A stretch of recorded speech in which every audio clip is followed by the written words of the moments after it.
मुलींना योग्य मार्गदर्शनाची गरज, प्राध्यापिका कल्पना रायजाधव यांचं वक्तव्य. मानकापूर मराठी शाळेत जागतिक महिला दिन साजरा, मातृवंदना कार्यक्रमाचंही आयोजन. किशोरवयीन मुलींना योग्य मार्गदर्शनाची, मानसिक आधाराची गरज असते.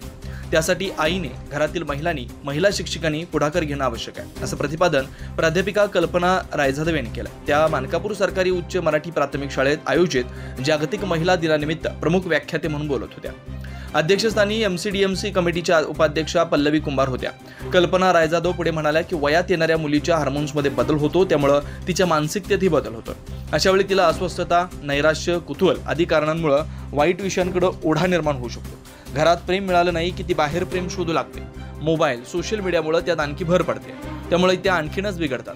अशा वेळी पालकांनी जागृत राहणं, कुटुंबातील कलह, व्यक्तिगत दाम्पत्य जीवन यांच्या नजरेस न पडू देणं, त्यांच्याशी मन मोकळेपणानं गप्पा मारणं, त्यांच्याशी संवाद साधणं, त्यांच्यावर निरपेक्ष निरागस प्रेम करणं, त्यांना आपल्या जीवनाच्या मर्यादा, नीतिमूल्यांची जोपासना याविषयी मार्गदर्शन करणं हे आम्हा सर्वांची जबाबदारी आहे, असं मत कल्पना रायजाधव यांनी केलं.